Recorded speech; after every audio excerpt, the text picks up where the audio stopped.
nationale de médecine interne, j'ai eu le plaisir de modérer la séance Focus des experts et j'ai beaucoup appris à travers 3 belles présentations. Pour la première présentation, pour l'HTR résistante, j'étais surprise par le chiffre alarmant. On a un tiers des patients hypertendus qui ont une HTR résistante. Dans ce cas-là, il faut insister sur les règles hygiéno-diététiques.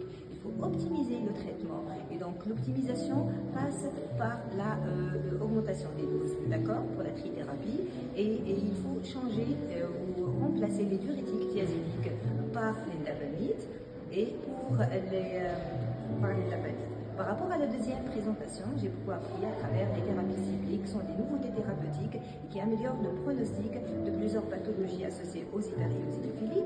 Et pour la troisième présentation, qui est liée à l'approche holistique du diabète de type 2 en 2026, j'ai beaucoup appris que la prise en charge du diabète passe par l'évaluation du risque cardiovasculaire à travers des scores nationaux et internationaux.